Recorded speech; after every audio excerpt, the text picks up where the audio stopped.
ఎర్దనూరు గ్రామంలో సర్పంచ్ పంపాల జ్యోతి దుర్గా ప్రసాద్ అధ్యక్షతన గ్రామ సభ నిర్వహించారు. ఈ సమావేశంలో గ్రామానికి సంబంధించిన పలు సమస్యలను ప్రజలు సర్పంచ్ దృష్టికి తీసుకెళ్లారు. ప్రజలు ప్రస్తావించిన సమస్యలను పరిశీలించి పరిష్కారానికి చర్యలు తీసుకుంటామని సర్పంచ్ హామీ ఇచ్చారు.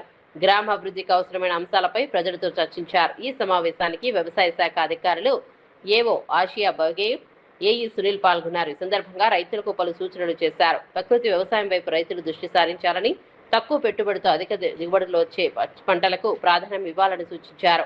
ప్రస్తుతం వాతావరణ పరిస్థితులు ఎల్నినో ప్రభావాన్ని దృష్టిలో పెట్టుకుని వ్యవసాయంలో ముందస్తు ప్రణాళికతో సాగు చేపట్టాలని అన్నారు. స్వతంత్రంలో కూడా ఈనాడు మనవాదులనే నడుస్తున్నది. ఇలా సనాతన ధర్మం అంటున్నారు. ఈ సన్యాసులకు ఈ కన్నీరు కావాలి. ఇలా రాజ్యాంగం వల్ల అందరికి సమానత్వమే కానీ ఈ యొక్క కుసంస్కృతితోని ఎవరు కూడా బాగుపడలేదు. ఈ దేశానికి మచ్చలని తెస్తున్నారు తప్ప ఇలా దేశానికి యొక్క ఔన్నత్యాన్ని ఇలా కోల్పోయే విధంగా ప్రవర్తిస్తున్నారు.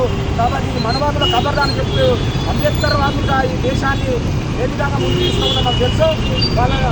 వాళ్ళ ఆటంకంగా సాగనీయమని నేను అంబేద్కర్ సంఘం తరఫున ఇంకా ప్రజా సంఘాల ద్వారా హెచ్చరిస్తున్నాం. సంగారెడ్డి నుండి ఈ అంబేద్కర్ సంఘాలు ఏర్పడి కూడా 50 సంవత్సరాలు పూర్తయిన సందర్భంగా మద్దతు చేస్తాం. ఈ విషయాలను గ్రామ స్థాయికి తీసుకుపోయి ఈ మనవాదుల ఆటలు సాగకుండా వారిని పరివర్తమని తెలియజేస్తూ జై భీమ్.